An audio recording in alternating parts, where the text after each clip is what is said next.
Haleluya, shalom, salam sejahtera dan kasih karunia dari Tuhan kita Yesus Kristus menjumpai Bapak Ibu Saudara semua di dalam Tuhan, Jemaat Tuhan Family of Christ Community dimanapun saudara berada, dan bahkan juga rekan-rekan sahabat-sahabat saudara seiman yang setia mengikuti program kami. Dan saya percaya di hari yang spesial ini kita sama-sama akan menikmati kebaikan Tuhan, mengalami sukacita Tuhan, mengalami kuasa kebangkitan dari Tuhan Yesus Kristus.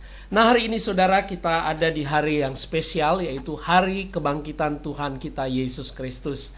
Sekalipun dalam suasana yang mungkin belum pernah terjadi sebelumnya dalam sejarah gereja, di mana kita mengadakan Paskah berada di tempat yang berbeda-beda, tidak secara bersama-sama, tidak secara kolektif, tetapi saya percaya bahwa Roh Kudus tidak terbatas. Roh Kudus ada di mana-mana, dimanapun saudara tinggal, dimanapun saudara berada saat ini. Roh Kudus yang sama sedang melayani kita karena Tuhan mengasihi kita. Mari saudaraku, sebelum kita mendengarkan firman Kristus, kita nyanyikan sebuah pujian. Dan saya percaya pujian ini selalu mengingatkan kita akan pengorbanan Yesus Kristus di hari kematiannya dan kebangkitannya yang kita peringati pada hari ini. Karya terbesar. Kita nyanyikan bersama-sama lagu ini. Haleluya.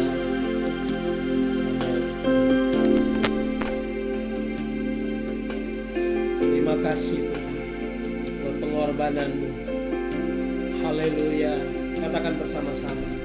Kasih yang terindah,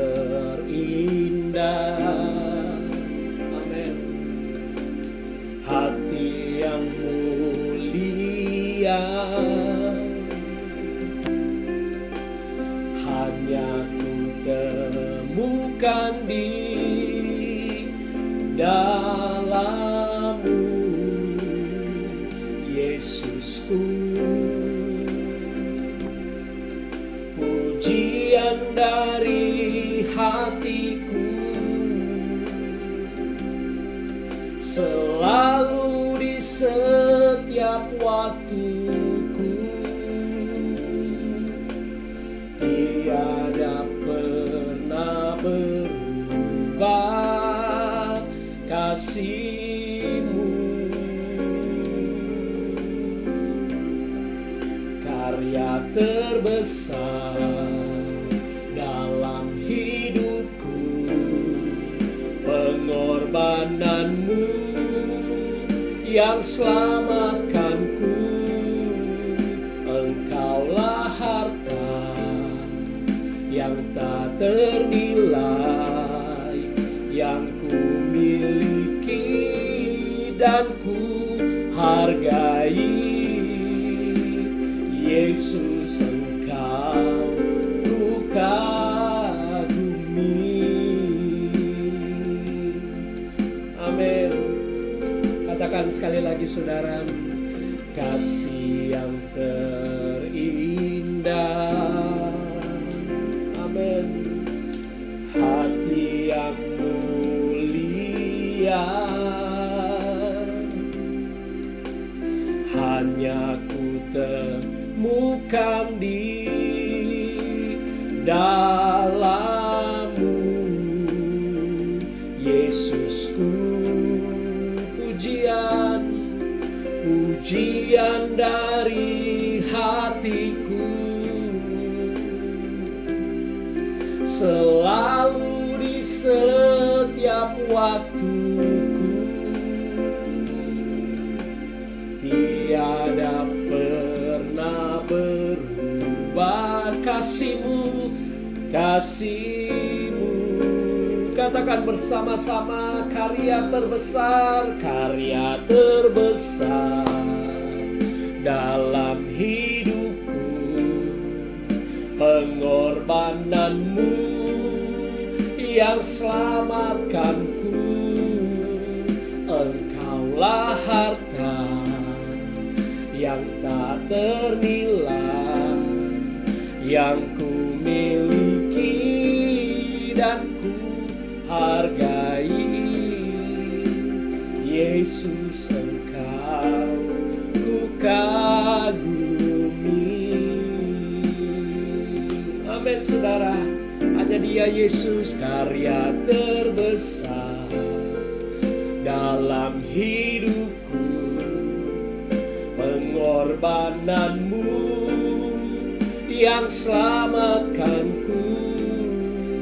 Engkaulah harta yang tak ternilai, yang ku miliki dan ku hargai. Yesus, Engkau ku kagumi.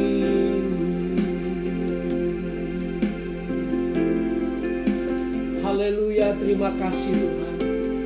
Firman-Mu berkata, karena begitu besar kasih-Mu akan dunia ini, sehingga Engkau telah mengaruniakan Anak-Mu yang tunggal, yaitu Yesus Kristus bagi kami, supaya setiap kami yang percaya kepadamu tidak akan binasa, melainkan kami beroleh hidup yang kekal. Oh, terima kasih Tuhan. Yes Lord, haleluya, amin. Terbesar dalam hidupku pengorbananmu yang selamatkanku. Engkaulah harta yang tak ternilai, yang ku miliki dan ku hargai. Yesus, Engkau ku kagumi. Yesus, Engkau ku kagumi. Yesus, Engkau ku kagumi. Haleluya. Yes, terima kasih Tuhan. Oh, terima kasih Yesus. Haleluya. Terima kasih Tuhan. Mari saudaraku, sebelum kita menerima firman Kristus, saya mau mengajak kita untuk bersama-sama berdoa. Kita minta tuntunan dan pertolongan Tuhan. Roh Kudus menyertai kita. Mari kita berdoa. Bapa di dalam sorga, kami sungguh bersyukur dalam kesempatan pagi hari ini. Pagi yang indah, pagi yang penuh dengan sukacita, karena kami kembali diingatkan akan peristiwa salib. Kami boleh menyaksikan bahwa benar Yesus kami sudah bangkit, Yesus sudah menyatakan diri, dan kami semua beroleh keselamatan melalui pengorbanan Yesus Kristus. Pagi hari ini kami mau menikmati firman Tuhan. Pagi hari ini kami mau menikmati kabar baik, dan kami percaya kabar baik itu adalah dari Engkau sendiri. Terpujilah nama-Mu Bapa, dimanapun saudara-saudara kami berada. Mereka semua boleh diberkati Tuhan saat mendengarkan firman Tuhan ini. Terpujilah Engkau Tuhan, di dalam nama Yesus kami berdoa. Amin. Haleluya. Saudaraku, saya ingin kita bersama-sama membuka firman Tuhan yang saya ambil dari Roma pasal yang ke-5 ayat yang ke-17. Ini adalah beberapa bagian dari pengajaran Rasul Paulus kepada jemaat Tuhan di Roma, tetapi saya mau mengambil satu ayat saja. Di sini dikatakan, sebab jika oleh dosa satu orang maut telah berkuasa. Oke, saya baca ulang. Sebab jika oleh dosa satu orang maut telah berkuasa oleh satu orang itu, maka lebih benar lagi mereka yang telah menerima kelimpahan kasih karunia dan anugerah kebenaran akan hidup dan berkuasa oleh karena satu orang itu, yaitu Yesus Kristus. Saat membaca ayat ini, saudara, saya teringat dalam kisah-kisah zaman dulu, sejarah waktu kita merebut kemerdekaan di Indonesia ini. Saya tidak terlibat di sana, tetapi saya membaca banyak cerita, banyak kisah, dan mendengarkan kisah-kisah kepahlawanan yang luar biasa. Di dalam satu kisah itu diceritakan bahwa ketika Indonesia merdeka pada 17 Agustus 1945, berita itu disiarkan kemana-mana, saudara, melalui radio. Tentu waktu itu belum ada TV, tetapi melalui radio dan surat-surat kawat.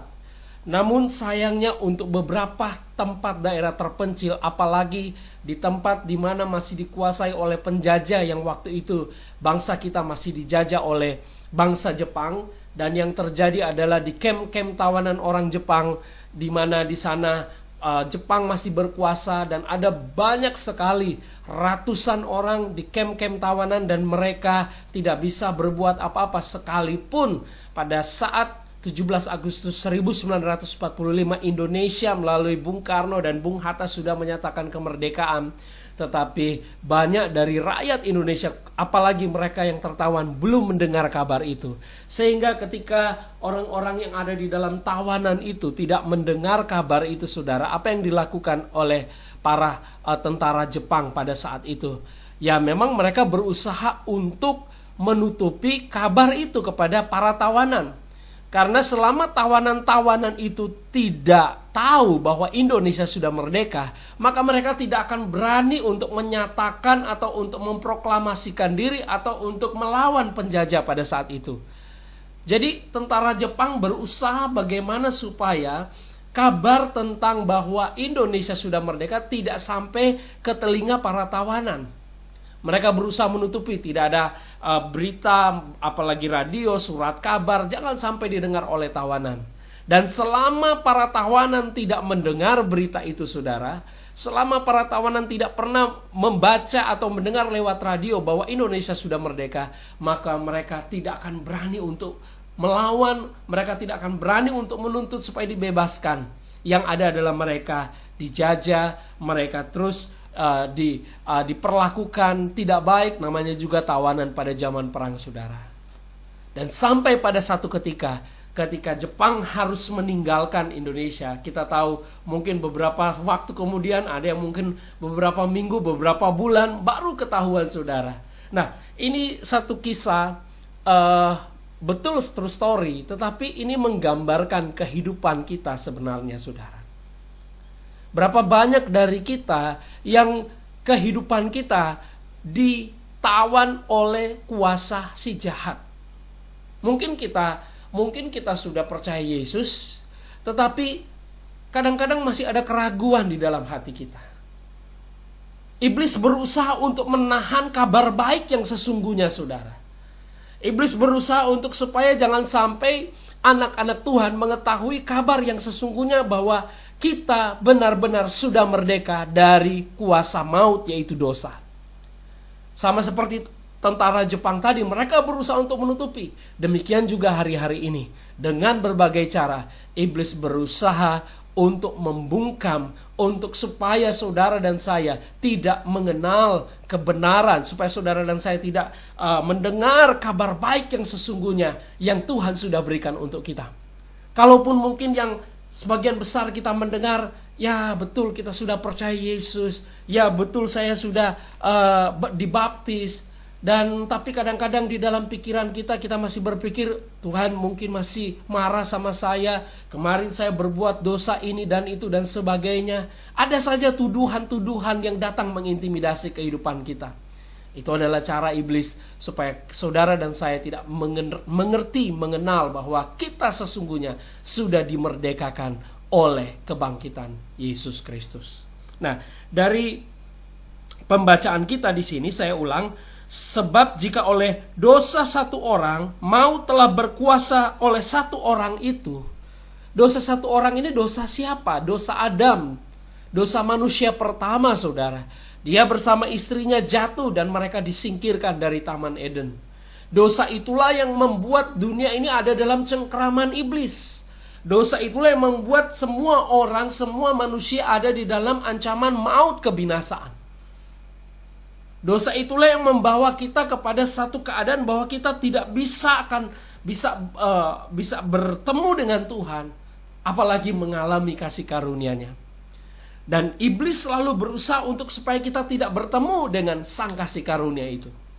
Dia akan selalu menghalangi. Bahkan mungkin kita sudah percaya Yesus, tetapi dia masih saja memakai tipu daya agar supaya saudara dan saya tidak mengalami janji-janji berkat yang Tuhan sudah sediakan.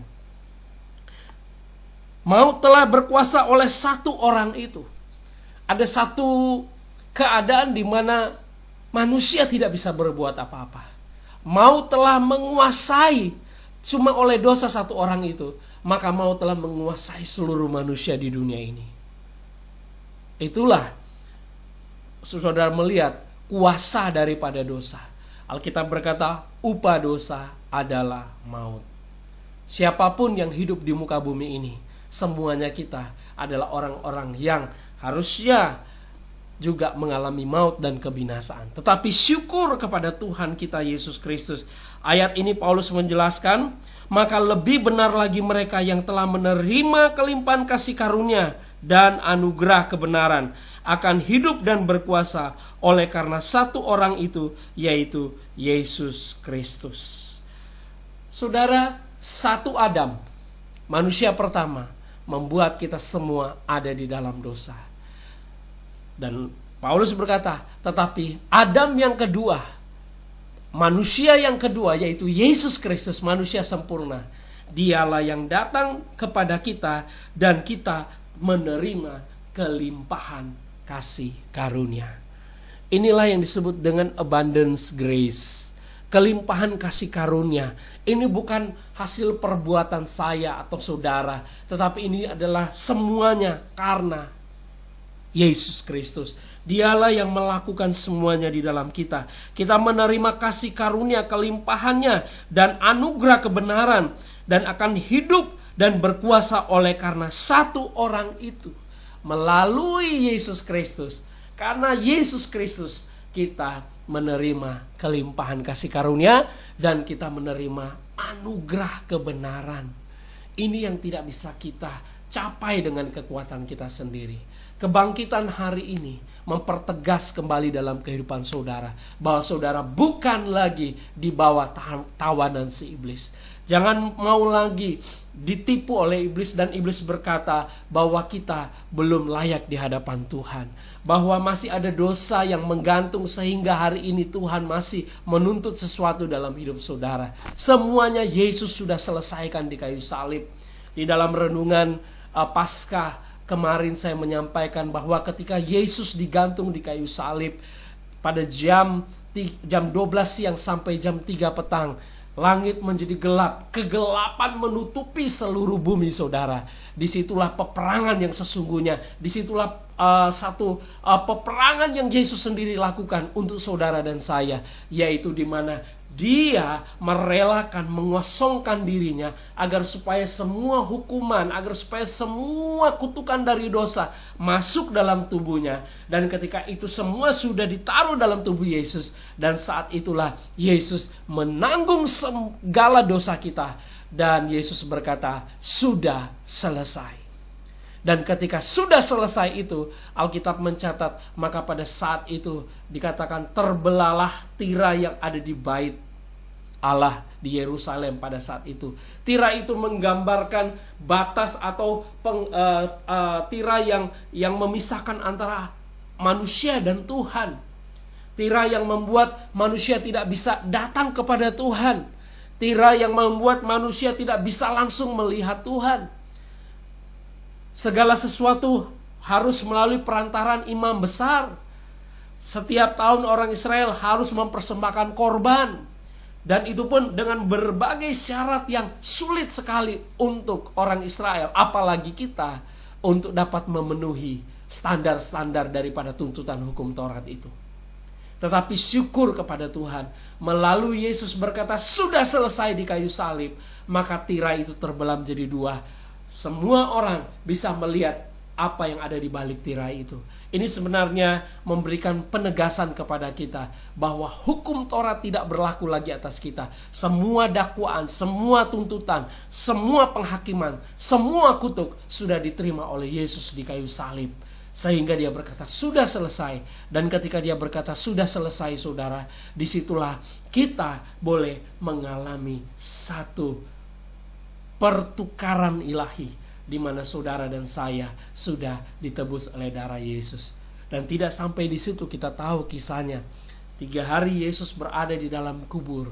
Tetapi pada hari yang ketiga, pada hari Minggu pagi itu, kalau saudara ingat kisahnya, pada hari Minggu pagi itu, ketika murid-murid datang menjenguk kubur Yesus, mereka datang dan mereka terkaget-kaget melihat kubur Yesus sudah ada yang menggeserkan batu yang begitu besar, dan mereka masuk ke dalam. Petrus dan Yohanes masuk ke dalam dan mereka mencari-cari, tubuh Yesus tidak ada.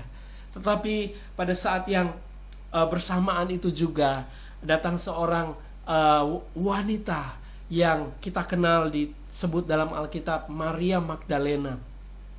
Dia adalah wanita yang datang dengan menangis. Dia begitu sangat kehilangan Yesus pada saat itu. Bagaimanapun hanya pribadi Yesus yang mengerti keberadaannya. Saudara tahu Maria Magdalena ini adalah wanita yang hampir mati di rajam batu pada saat dia akan dihakimi oleh orang-orang ahli-ahli Taurat pada saat dia kedapatan berbuat zina.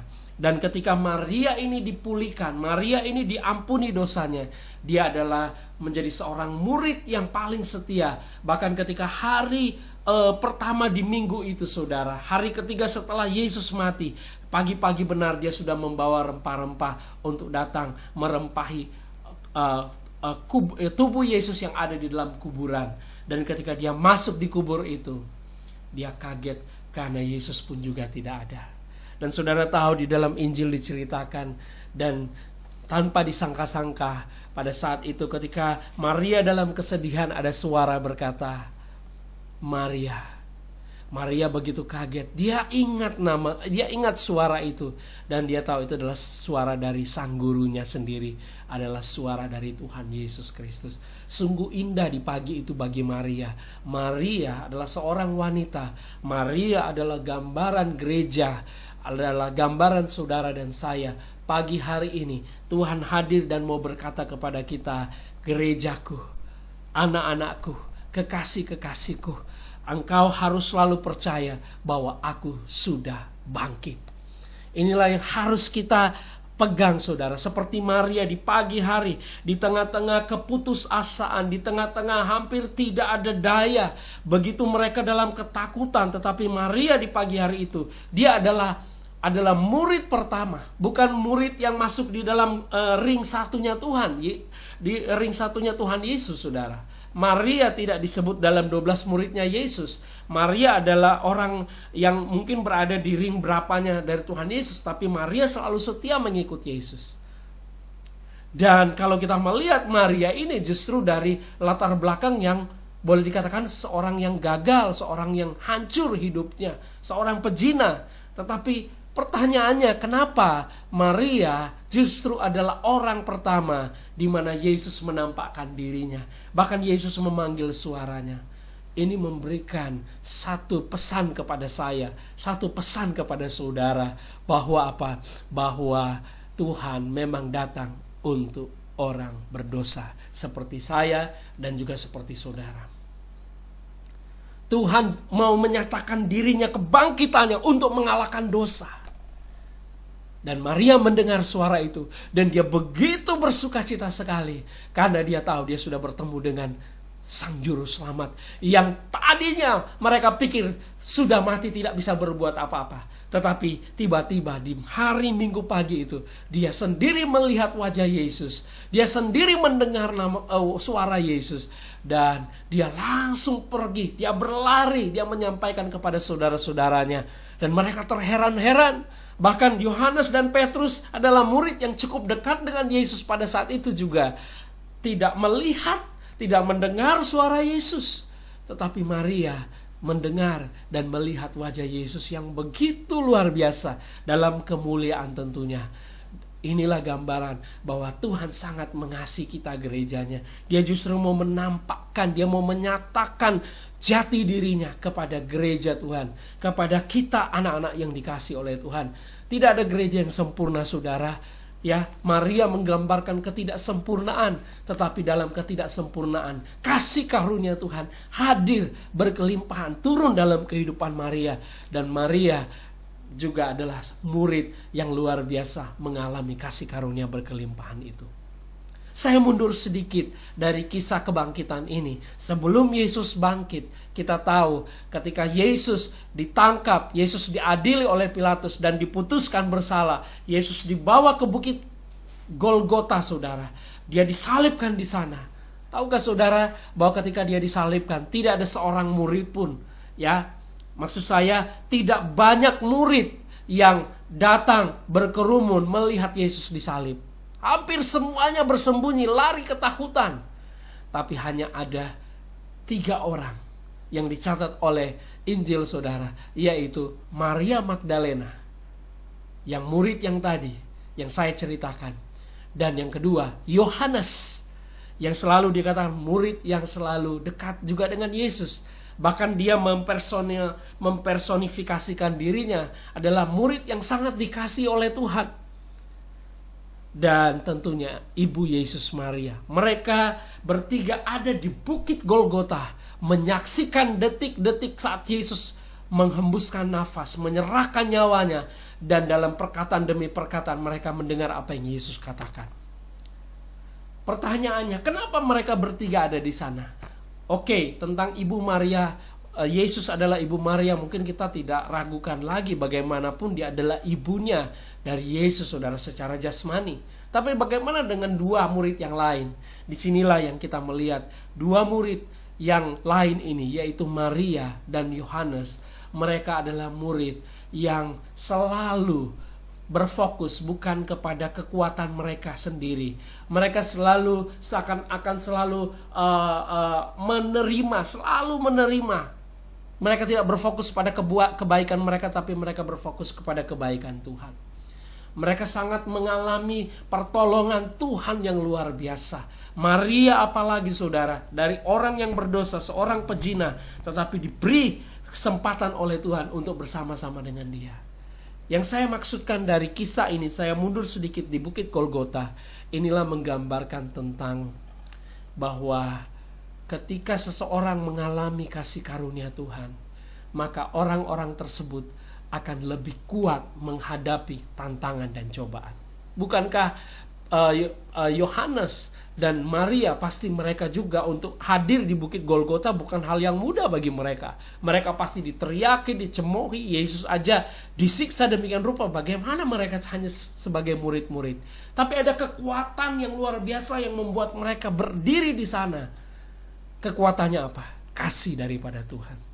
Kasih Tuhanlah yang memampukan kita untuk tetap berani berdiri menghadapi segala keadaan, saudara.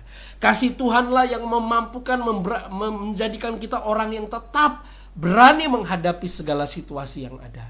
Dan betul, Rasul Yohanes sendiri berkata, di dalam kasih tidak ada ketakutan. Kasih yang sempurna melenyapkan ketakutan. Maria dan Yohanes mempresentasikan tentang orang-orang yang selalu berfokus bukan kepada apa yang mereka sudah perbuat bagi Tuhan, tetapi apa yang Tuhan sudah perbuat di dalam kehidupan mereka. Sehingga kembali ke kisah kebangkitan, ketika Maria melihat Yesus, saudara, disinilah kita bisa melihat bahwa luar biasa Tuhan sangat mengasihi kita. Tuhan sangat mengasihi gerejanya. Hari ini, pagi ini, Yesus sudah bangkit untuk kita. Jangan saudara pernah ragukan kebangkitan Yesus. Paulus berkata bahwa kebangkitan Yesus Kristus adalah jaminan di dalam setiap kehidupan kita. Jika tidak ada kebangkitan, maka sia-sialah apa yang kita lakukan, apa yang kita kerjakan hari-hari ini. Saudara kasih dalam Tuhan, saya mau tambahkan sebuah ayat di dalam firman Tuhan. 1 Petrus pasal 1 ayat yang ketiga, Petrus berkata, terpujilah Allah dan Bapa Tuhan kita Yesus Kristus, yang karena rahmat-Nya yang besar telah melahirkan kita kembali oleh kebangkitan Yesus Kristus dari antara orang mati kepada suatu hidup yang penuh pengharapan. Oleh kebangkitan Yesus Kristus dari antara orang mati, itulah yang memberikan kita pengharapan. Saudara, dunia ini adalah tempat sementara untuk kita semuanya. Satu saat kita nanti tidak akan berada di dunia ini lagi. Dan ada banyak orang yang saat ini takut untuk menghadapi kenyataan kalau nanti satu saat mereka meninggal. Mereka nggak tahu apakah ada pengharapan. Tetapi saudara dan saya yang hari ini masih hidup, kita memiliki pengharapan, saudara. Kebangkitan Yesus Kristus memberikan pengharapan kepada kita bahwa ada kehidupan yang Tuhan sudah sediakan untuk kita orang percaya. Dalam kesempatan ini izinkan saya untuk juga menyampaikan bela sungkawa kepada saudara-saudara kita seiman yang ada anggota keluarga mereka yang mungkin meninggal oleh wabah penyakit COVID ini. Ada beberapa juga orang yang saya kenal, sahabat saya, ada yang di Medan, ada yang di Jakarta, ya saudara, anak seorang pendeta, juga ada rekan pendeta juga yang meninggal. Tentu itu bukan hal yang mudah untuk dilewati, saudara. Bukan hal yang mudah untuk diterima mungkin secara manusia oleh kita yang masih hidup. Tetapi kembali lagi kepada firman Tuhan. Di dalam hari Paskah ini, kebangkitan Yesus Kristus, disinilah kita diberikan sebuah pengharapan, jaminan bahwa kalaupun saudara-saudara kita yang sudah mendahului kita, saudara-saudara kita yang sudah dipanggil oleh Tuhan, saudara, mereka tidak pergi dalam kesia-siaan. Mereka tidak pergi dalam satu ketidakpastian. Tetapi selalu saya katakan, ketika melayani, kalau ada orang yang dipanggil oleh Tuhan, saya selalu katakan mereka pergi dalam kepastian. Kita pun satu waktu akan pergi ke sana. Sehingga pagi hari ini mengingatkan kita bahwa sesungguhnya kita adalah orang-orang yang sangat diberkati oleh Tuhan.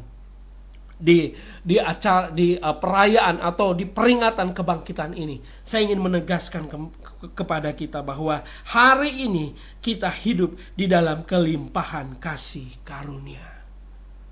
Apa maksudnya kelimpahan kasih karunia ini?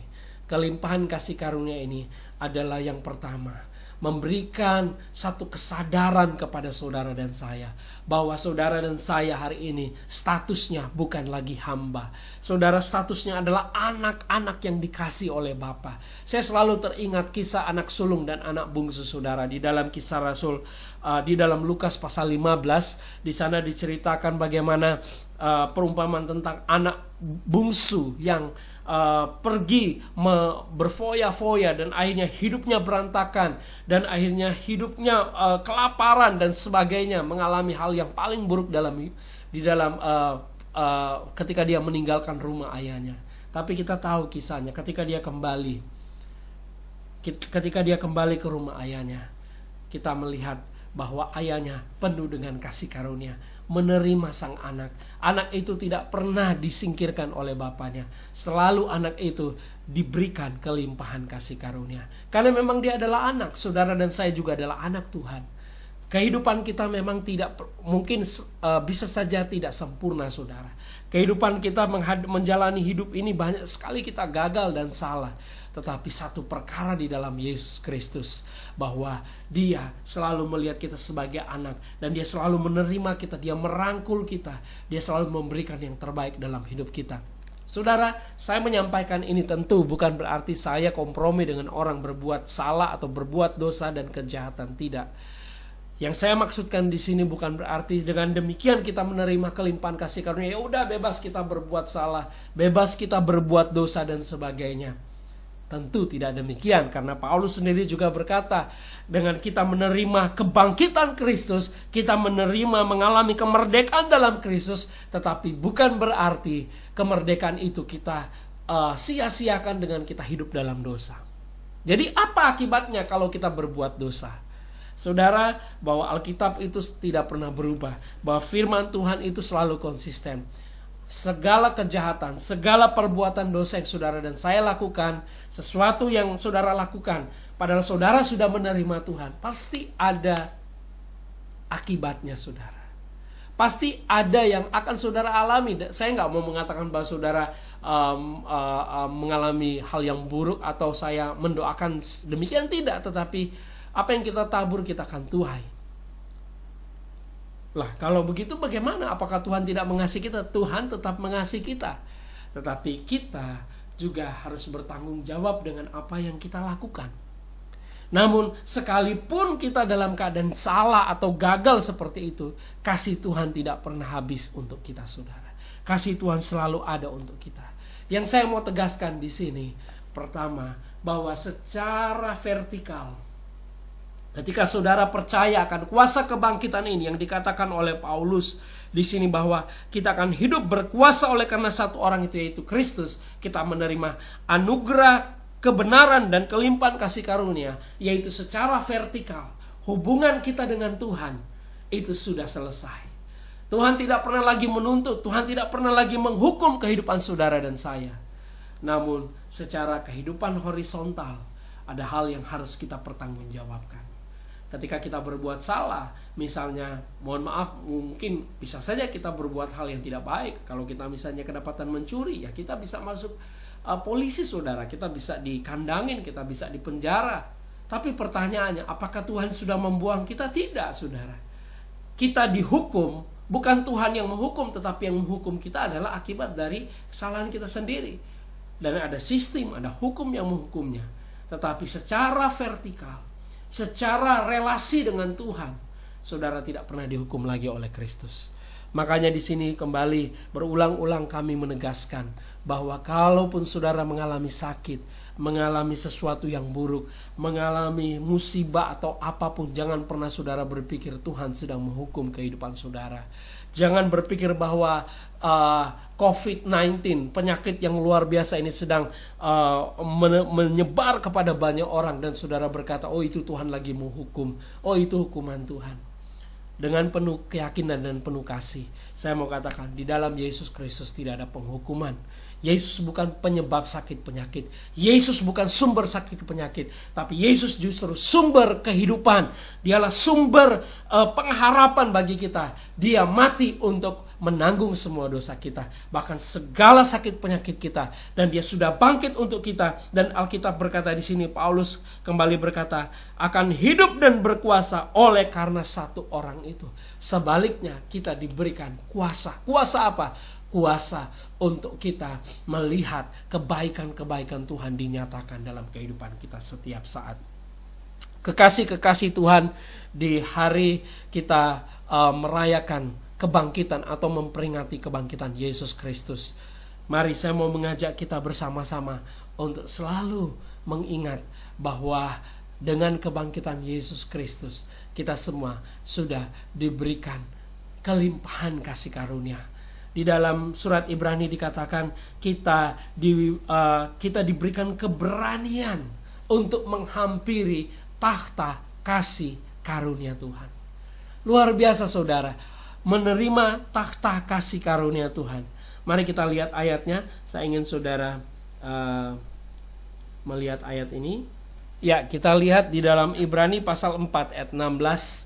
Kita menerima kelimpahan kasih karunia. Salah satunya di sini dikatakan, sebab itu marilah kita dengan penuh keberanian di hari kebangkitan ini. Tuhan mengajak kita, mari kita dengan penuh keberanian. Keberanian di sini bukan kayak berani mau nantang-nantang, tidak. Tetapi keberanian ini lebih kepada penuh keyakinan, penuh iman, penuh kepercayaan. Untuk apa, saudara? Menghampiri takhta kasih karunia Tuhan. Kita diberikan keberanian untuk menghampiri takhta kasih karunia Tuhan, supaya kita menerima rahmat dan menemukan kasih karunia untuk mendapat pertolongan kita pada waktunya. Ini yang dimaksudkan dengan salah satu kita menerima kelimpahan kasih karunia. Selain kita mendapatkan identitas sebagai anak, kita diberikan keberanian. Ada satu keyakinan, semakin kuat keyakinan kita. Itu yang mendorong kita untuk selalu datang kepada Tuhan, menghampiri takhta kasih karunia-Nya. Ada di mana takhta kasih karunia itu? Takhta kasih karunia itu bukan ada di sebuah gedung, mungkin bukan ada di sebuah tempat yang kita anggap sakral. Katakanlah, sebutlah gedung gereja yang besar. Saya yakin tidak, saudara. Gedung sebesar apapun atau sekecil apapun itu hanyalah sarana tempat kita berkumpul. Tetapi kasih karunia Tuhan atau keberadaan kasih karunia Tuhan itu tidak jauh dari saudara. Itu ada di dalam Yesus Kristus. Dan Yesus Kristus itu tinggal di dalam saudara dan saya. Itulah yang di mana kita bisa menerima pertolongan. Dikatakan menerima rahmat dan menemukan kasih karunia untuk mendapatkan pertolongan kita pada waktunya. Setiap manusia kita memerlukan pertolongan. Setiap orang percaya kita masih memerlukan pertolongan. terlebih pertolongan daripada Tuhan. Ketika kita menerima pertolongan daripada Tuhan, di situ kita selalu melihat, wow, luar biasa, kasih karunia Tuhan tidak pernah berkesudahan dalam hidup kita. Dan yang ketiga, yaitu kita menerima anugerah kebenaran, saudara. Inilah satu hal yang luar biasa. Anugerah kebenaran berbicara tentang kehidupan saudara dan saya adalah kehidupan yang tidak bisa diganggu-gugat oleh siapapun. Saudara dikatakan orang benar bukan karena apa yang saudara perbuat selalu benar, tetapi kebenaran itu adalah dari Yesus Kristus. Iblis datang berusaha untuk menggoyahkan kita, memberikan tuduhan, dakwaan di dalam pikiran dan dalam jiwa kita. Tetapi saudara dan saya sudah diberikan jubah kebenaran. Yesus Kristus sudah dijadikan berdosa supaya kita beroleh kebenaran. 2 Korintus 5 ayat 21, dia yang tidak berbuat dosa telah menjadi berdosa supaya kita beroleh kebenaran. Seperti anak bungsu tadi yang kembali, dia sudah tidak memiliki jubah yang baik, jubahnya sudah hancur, compang-camping, bau. Tetapi ketika dia kembali datang kepada bapaknya menantikan dia, dan bapaknya berkata, berikanlah dia jubah yang baru. Inilah jubah kebenaran. Inilah kembali memberikan satu penegasan bahwa identitas saudara dan saya tidak pernah berubah di dalam Yesus Kristus. Sekali anak tetap anak di dalam Yesus Kristus. Dan saudara diberikan jamuan, hidangan oleh Yesus Kristus, menikmati berkat-berkatnya. Dan ketika saudara dituntun di dalam anugerah kebenaran ini, Roh Kudus juga bekerja di dalam pikiran saudara. Roh Kudus juga bekerja dalam kehidupan kita, menuntun kita senantiasa kepada kebenaran.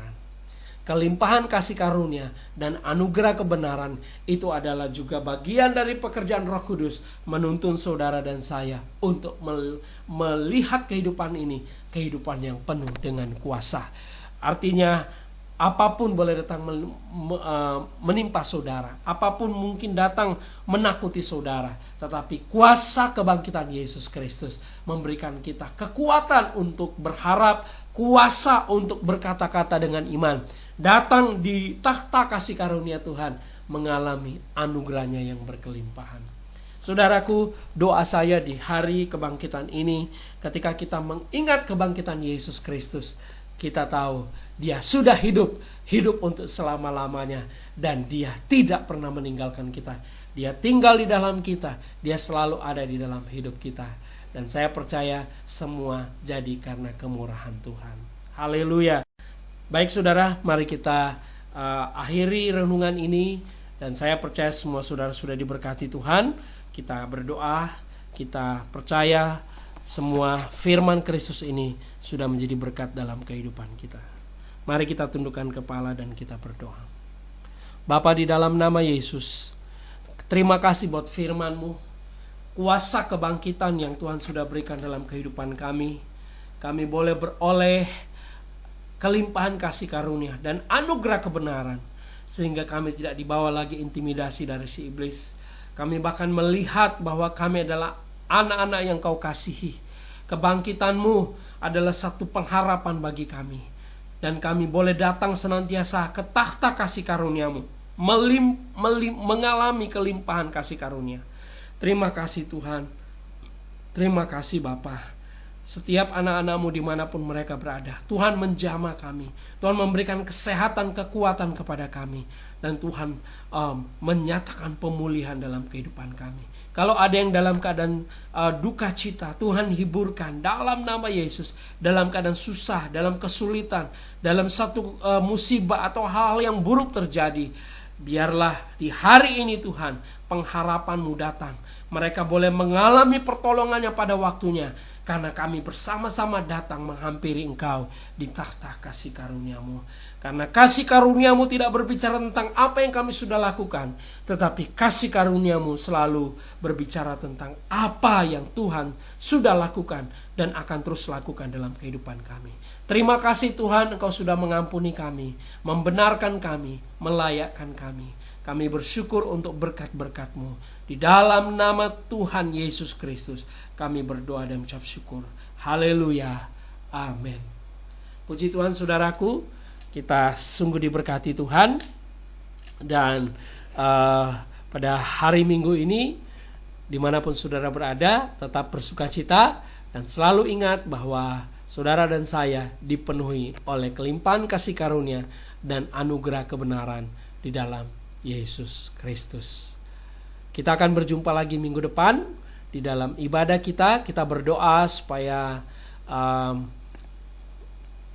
bencana COVID-19 ini segera berakhir sehingga kita bisa dapat berkumpul bersama-sama kembali. Haleluya. Dan tentunya sebelum kita akhiri ibadah ini, sekali lagi saya mengajak kita datang kepada Tuhan dan kita menerima berkat kasih karunia Tuhan. Mari saudara, kita menerima bersama-sama. Kekasih-kekasih Kristus, saudara-saudaraku yang kekasih, terimalah anugerah rahmat dari Bapa di sorga, kasih karunia dan kasih sayang dari Tuhan Yesus Kristus memberkati kehidupan kita hari ini, bahkan sampai selama-lamanya. Dalam nama Tuhan Yesus Kristus. Haleluya. Amin. Selamat Paskah. Tuhan Yesus memberkati. Immanuel. Besar anugerah-Mu, berlimpah kasih-Mu, semakin hari semakin